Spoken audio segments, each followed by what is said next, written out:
Iste'molchilarni elektr energiyasi bilan uzluksiz ta'minlash bilan bog'liq yana bir yirik loyiha. Talimarjon issiqlik elektr stansiyasidagi yangi energobloklar O'zbekiston energetikasida ishlab chiqarish quvvatlarini rivojlantirishda muhim ahamiyat kasb etadi.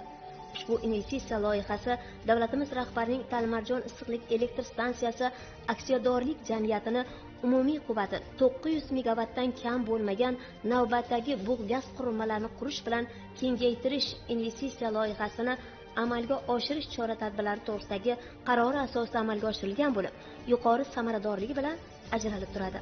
Quvvati 1065 megawatt bo'lgan yangi zamonaviy energobloklar dunyoning yetakchi kompaniyalari ishtirokida bunyod etilgan bo'lib, tejamkor texnologiyalardan foydalanildi. Yangi bug' gaz qurilmalari ishga tushishi orqali yiliga 8 milliard kilovatt-soat elektr energiyasi ishlab chiqarish imkoniyati yaratildi.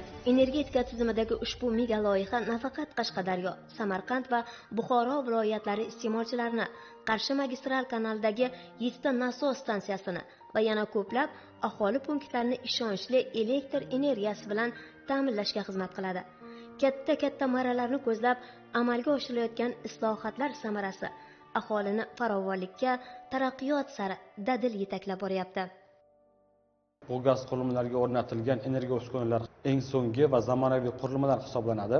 Shu sababli ularni kelgusida ishonchli boshqarish maqsadida bir qator mutaxassislarimiz Ispaniya va Yaponiya davlatlarining kompaniyalari tashkil etilgan o'quv seminarlarida, aynan shu davlatning o'zida o'quv seminarlarida ishtirok etib kelishdi. Albatta bu jarayonda ular nafaqat nazariy bilimlarni olishdi, bundan tashqari ushbu mamlakatlarda aynan bu gaz qurilmalari uchun zarur bo'lgan gaz turbinalari, bug' turbinalari shu kabi asosiy va yordamchi qurilmalarni ishlab chiqarish jarayonlarida bevosita ishtirok etishdi va ushbu bilimlarni ayni paytda ular ishlab chiqarish jarayonlarida qo'llab kelishmoqda.